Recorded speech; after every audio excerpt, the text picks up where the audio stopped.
தமிழகத்தில் சென்னை உள்ளிட்ட சில பகுதிகளில் சரியாக 12:07 மணிக்கு நிழல் தெரியாது. சென்னை கோட்டூர்புரத்தில் உள்ள பிர்லா கோளரங்கத்தில் இந்த பூஜ்ய நிழல் நாளை பொதுமக்கள் காண்பதற்கான ஏற்பாடுகள் செய்யப்பட்டுள்ளன. அதுகுறித்து கூடுதல் விவரங்களோடு இணைகிறார் செய்தியாளர் வெற்றி. தற்போது இந்த 12 மணிக்கு பிறகாக நிழல் தெரியாது என்று சொல்லப்பட்டிருக்கிறது. அதை பார்ப்பதற்காக மக்களும் பிர்லா கோளரங்கத்திற்கு வந்திருக்கிறார்கள். இந்த நிகழ்வினுடைய முக்கியத்துவம் என்ன?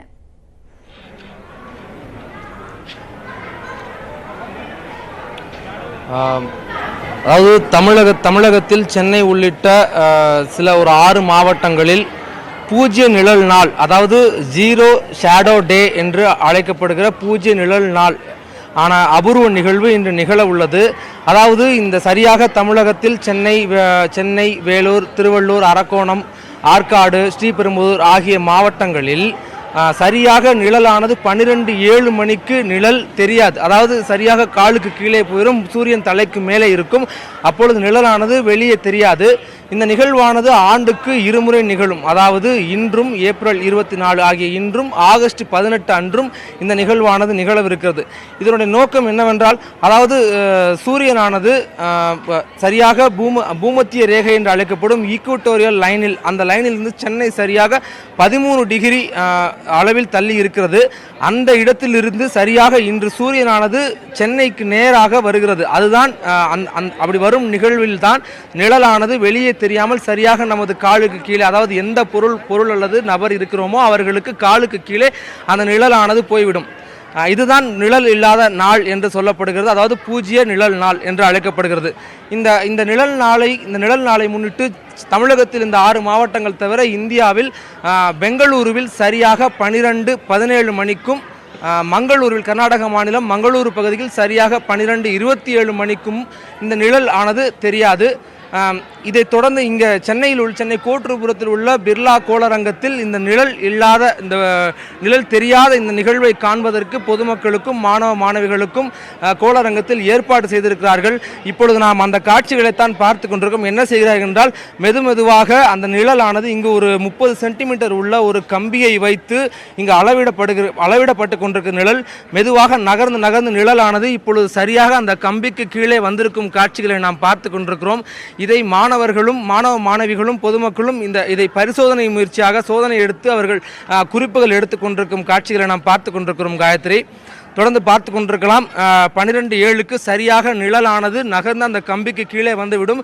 இங்கே நிற்பவர்களுடைய நிழலும் நாம் பார்க்கலாம். சரியாக அவர்களுடைய நிழலானது வெளியே தெரியாமல் முழுவதுமாக அவர் காலுக்கு கீழே சென்றுவிடும் என்ற ஒரு நிகழ்வு நடைபெற இருக்குது. நாம் பார்த்து கொண்டே இருப்போம். காயத்ரி, இந்த நிகழ்வு எவ்வளவு மணி நேரத்திற்கு நமக்கு தெரிய வரும்? எவ்வளவு நேரம் அது சஸ்டெயின் ஆகக்கூடிய அந்த வாய்ப்பு இருக்கு? இதுக்கு அடுத்தபடியா சில பகுதிகளிலும் இதே போன்று இருக்கும்னு சொல்லியிருக்கீங்க. இப்போ இது அறிவியல் ரீதியாக இதற்கு என்னென்ன காரணங்கள் முன்வைக்கப்படுகிறது? உங்க கூட யாராவது அறிவியலாளர்கள் இருக்கிறாங்களா?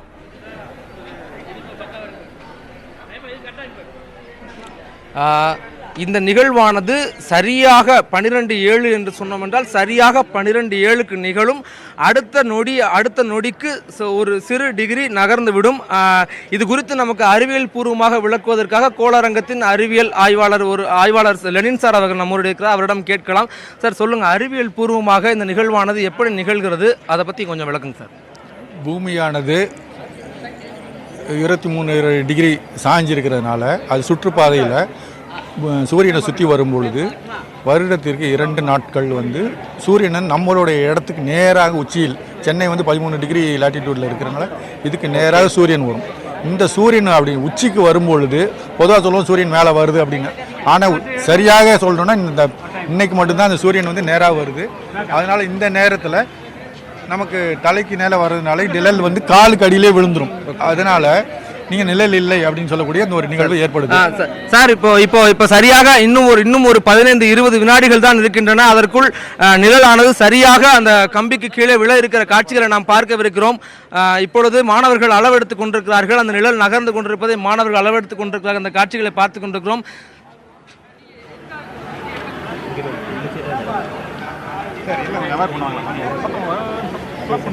சரியாக நிழலானது சரியாக இப்பொழுது 12:07 மணி. சென்னை தமிழகத்தின் 6 மாவட்டங்களில் நிழலானது சரியாக இப்பொழுது காலுக்கு கீழே இருக்குது. அதாவது வெளியே தெரியாது என்கிற அபூர்வ நிகழ்வானது நடந்து கொண்டிருக்கிறது. அதாவது வருடத்திற்கு 2 முறை மட்டுமே நிகழும் இந்த பூஜ்ய நிழல் நாள் என்கிற அபூர்வ நிகழ்வானது இங்கே நடந்து கொண்டிருக்கிறது. இதை நாம் நேரடியாக பார்த்து கொண்டிருக்கிறோம். இப்பொழுது 12:07க்கு இப்போ சென்னையில் நிகழ்ந்து கொண்டிருக்கிற இந்த நிகழ்வானது இன்னும் ஒரு 10 நிமிடங்களில் பெங்களூரிலும் அதற்கு அடுத்த 10 நிமிடங்களில் கர்நாடக மாநிலம் மங்களூரிலும் நிகழவிருக்கிறது.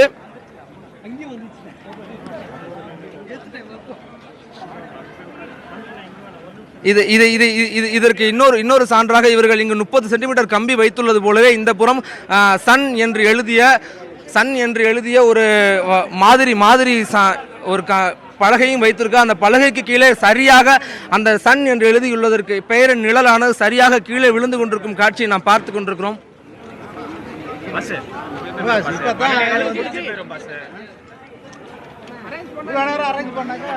அந்த சூரியன் சரியாக அந்த நிழல் கீழே விழும் காட்சியை மாணவிகள் எல்லாம் அளவெடுத்துக்கொண்டு சோதனை பண்ணி கொண்டிருக்கும் காட்சிகளை நாம் பார்த்து கொண்டிருக்கிறோம். இந்த அபூர்வ நிகழ்வைக்கான கோட்டூர்புரத்தில் உள்ள பிர்லா கோளரங்கத்தில் ஏராளமான மாணவ மாணவிகளும் பொதுமக்களும் வருகை தந்திருக்கிறார்கள். இந்தியாவின் பல பகுதிகளில் இருந்து விஞ்ஞானிகளும் அதாவது அறிவியல் ஆய்வாளர்களும் கூட இங்கு ஒரு சில பேர் வந்திருந்து இந்த காட்சியை பார்த்து கொண்டிருக்கிறார்கள்.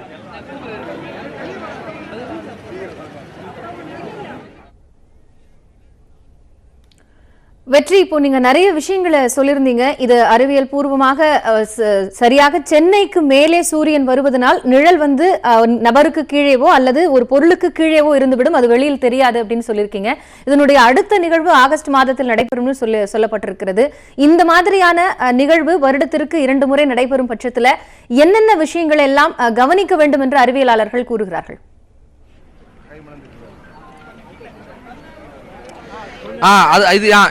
நிச்சயமாக நல்ல கேள்வி. அதாவது இந்த நிகழ்வானது நிகழும் பொழுதெல்லாம் பூமியினுடைய சுற்றும் வேகம், அதாவது பூமி எவ்வளவு வேகத்தில் சுற்றுகிறது என்பதை இந்த நிகழ்வின் மூலமாகத்தான் கணக்கிடுகிறார்கள். மற்றும் பூமியினுடைய சுற்று அளவு என்ன என்பதையும் இந்த நிகழ்வின் மூலமாகத்தான் கணக்கிடுகிறார்கள். இது தவிர இந்த அட்சரேகை தீர்க்க ரேகை, அதாவது லாங்கிடியூட் லாட்டிடியூட் என்று ஆங்கிலத்தில் சொல்வார்கள், அந்த அட்சரேகை தீர்க்க ரேகை நமது இருக்கும் பகுதி நாம் சூரியனுக்கு அட்சரேகை தீர்க்கரேகை பூமி எங்கு இருக்கிறது என்பதை கணக்கிடுவதற்கும் இந்த நிகழ்வானது பயன்படுகிறது. இப்போது கோளரங்கத்தில் நாம் பார்த்து கொண்டிருக்கிறோம். இந்த 12:07க்கு நிழல் கீழே விழுகாமல் இருப்பதை, அதாவது வெளியே தெரியாமல் இருப்பதை நமக்கு விளக்கும் விதமாக மாணவர்கள் எல்லோரும் இங்கு வட்டமாக நின்று அந்த காட்சியையும் நமக்கு விளக்கி கொண்டிருக்கிறார்கள்.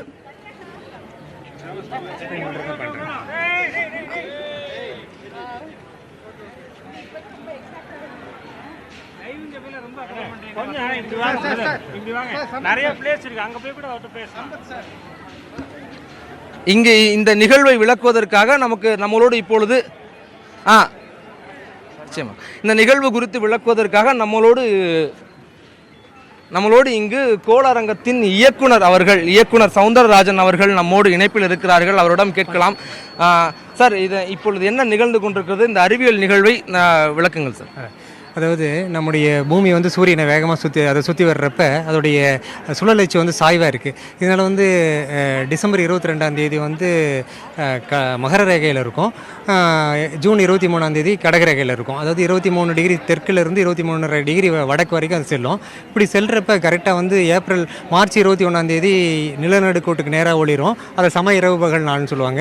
அதன் பிறகு வந்து வடதிசை நோக்கி நகர்றப்ப ஏப்ரல் 24 கரெக்டாக வந்து 13 டிகிரிக்கு வரும். அந்த 13 டிகிரிங்கிறது தான் வந்து சென்னையுடைய அட்சரேகை. ஸோ அதனால் வந்து நம்ம இந்த நாளில் ஏப்ரல் 24 வந்து நம்முடைய நண்பகல் நேரம், இன்றைய நண்பகல் நேரம் வந்து இங்கே வந்து 12:07 நிகழ்ந்தது. ஸோ நண்பகல் நேரத்தில் நம்முடைய தலை உச்சிக்கு நேராக சூரியன் வரும். அதனால் வந்து நம்முடைய நிழல் நம்மேதே விழுந்துடும், நம்முடைய கால்களுக்கு இடையிலே விழுந்துடும். சிறிய குச்சியை நட்டு நம்ம மாணவர்கள் இங்கே ஆய்வு செஞ்சாங்க. அப்படி குச்சி நட்டு அவர்கள் ஆய்வு செய்கிற பொழுது அந்த குச்சியினுடைய நிழல் அதன் மீதே விழுகிறது, 0 ஷேடோவே அவங்க பார்ப்பாங்க. ஸோ இந்த நிகழ்வு எப்பொழுது நடக்கிறதுங்கிறத மாணவர்கள் குறித்து வச்சுக்கிட்டாங்க அந்த தருணத்தை. அதன் பின்னர் பெங்களூர்லேயும் இதே போல் பெங்களூர் கோளரங்கத்திலேயும் நாங்கள் கோஆர்டினேட்டர் செய்கிறோம். நம்ம இணையதளம் மூலம் அவர்களும் இணைப்பில் இருக்கிறாங்க. அங்கே எப்பொழுது வந்து இதே போல் 0 ஷேடோ விழுகிறது என்பதை பார்ப்பாங்க. ஸோ அந்த இடைப்பட்ட நேரத்தை கணித்து நம்ம பூமி எவ்வளோ வேகமாக சுற்றுதுங்கிறத மாணவர்கள் கணிக்கிறாங்க. ரெண்டாவது இந்த இடத்துடைய அட்சரேகை என்ன தீர்க்கரேகை என்னங்கிறதையும் வந்து இந்த நேர கணிப்பின் மூலமாகவும் அந்த நிழல் கணிப்பின் மூலமாகவும் கண்டுபிடிப்பாங்க. அப்புறமா வந்து அலகாபாத் நகரத்திலும் இதே சமயத்தில் நம்ம ஆய்வுகள் நடத்திட்டு இருக்கிறோம். ஸோ இந்த மாணவர்கள் இந்த செய்திகளை பரிமாறிக்கொண்டு நம்ம பூமியினுடைய சுற்றளவையும் கண்டுபிடிக்கிறாங்க. பூமியுடைய சுற்றளவு, நம்ம இடத்துடைய அட்சரேகை தீர்க்கரேகை, பூமி சுழலும் வேகம், இப்படி பல்வேறு விதமான செய்திகளை எல்லாம் மாணவர்கள் தங்களுடைய சின்ன சின்ன ஆய்வுகள் மூலம் செய்துட்டு இருக்காங்க. பள்ளி கல்லூரி மாணவர்கள் 100 பேர் இந்த பணிகளில் ஈடுபட்டிருக்கிறாங்க. இதன் மூலம் அவங்களுக்கு வந்து நிறைய விஷயங்கள், செய்திகள், அறிவியல், வானவியல் தொடர்பான செய்திகள் பலவற்றையும் அவர்கள் தெரிந்து கொள்கிறார்கள். நன்றி சார். நிச்சயமாக அதாவது இயக்குனர் கோளரங்கத்தின் இயக்குனர் அவர்கள் நம்மோடு நிறைய விஷயங்களை பகிர்ந்து கொண்டார்கள். அதாவது இந்த நிகழ்வின் மூலமாக சென்னையினுடைய இந்த பூமி சுற்றும் வேகம், சென்னையிலிருந்து பூமி சரியாக அட்சரேகை தீர்க்கரேகை ஆகியவற்றையும் பூமியினுடைய சுற்றளவு ஆகியவற்றையும் இதன் மூலமாக கணக்கிடலாம் என்கிற போன்ற ஒரு தகவல்கள் எல்லாம் பகிர்ந்திருக்கார். நம்மோடு ஒரு மாணவர் நம்மோடு இணைப்பிருக்கிறார், அவரிடம் கேட்கலாம். சொல்லுங்க, இப்போ என்ன பார்த்தீங்க, என்ன விஷயம்லாம் கற்றுக்கிட்டீங்க? இன்னைக்கு வந்து 0 ஷேடோ டேன்னு சொல்லியிருக்காங்க. சூரியன் வந்து அது சுழலும் போது நமக்கு நேராக இருக்கிறதுனால நம்மளுடைய நிழல் வந்து அப்படியே நமக்கு சரி சமமாக கீழே படும்னு சொல்கிறாங்க. வருஷத்துக்கு இது வந்து இன்னொரு நாள் இது மாதிரி வரும்னு நடக்கும்னு சொல்லியிருக்காங்க. இந்த 0 ஷேடோ டே வந்து இது ஒரு அற்புதமான நாள் நான் இங்கே வந்து பார்த்தேன். இது இப்போ பார்த்துருக்கீங்க. இந்த நிகழ்வில் வேறு என்ன விஷயம்லாம் உங்களுக்கு புதுசாக தெரிஞ்சுது, வேறு இதெல்லாம் கற்றுக்க முடியும்? இது மாதிரி ஒரு சிறந்த நாள் இருக்குதுன்றதை இன்றைக்கி தான் நான் தெரிஞ்சுக்கிட்டேன். இங்கே வந்து பார்க்கும்போது இது மாதிரி அற்புதங்கள்லாம் இருக்குது. அதாவது இது போன்றது ஒரு சிறப்பான ஒரு அபூர்வ நாள் ஒன்று இப்படி இருப்பதை இன்றுதான் தெரிந்துள்ளதாக இந்த மாணவர்கள்லாம் வியப்போடு தெரிவித்துக் கொண்டிருக்கிறார்கள். இன்னமும் கூட அந்த நிகழ்வானது நகர்ந்து கொண்டிருக்கிறது. அதாவது நிழல் கீழே இருந்து மெதுமெதுவாக நகர்ந்து கொண்டிருக்கிறது. அதாவது சரியாக காலுக்கு கீழே இருந்த நிழல் இப்பொழுது ஒரு டிகிரியாக மெதுவாக நகர்ந்து கொண்டே இருக்கும் காட்சிகளை நாம் பார்த்து கொண்டிருக்கிறோம். அதற்கான செயல்முறை விளக்கமாக மாணவர்கள் எல்லோரும் இங்கு வட்டமாக நின்று அந்த காட்சியை, அந்த அறிவியல் நிகழ்வை விளக்கி கொண்டிருக்கிறார்கள். காயத்ரி, நன்றி வெற்றி. தற்போது பூமியினுடைய சுற்றுவட்டம் எப்படி இருக்கிறது, அது சுழலக்கூடிய பாதை, அதனுடைய வேகம், இது போன்ற பல்வேறு அறிவியல் ரீதியான விளக்கங்களை தெரிந்து கொள்வதற்காக இந்த 0 நிழல் நாள் முக்கியமான ஒரு நிகழ்வாக அறிவியலாளர்களால் கருதப்படுகிறது. அது குறித்த பல்வேறு கள தகவல்களை வழங்கியமைக்காக நன்றி.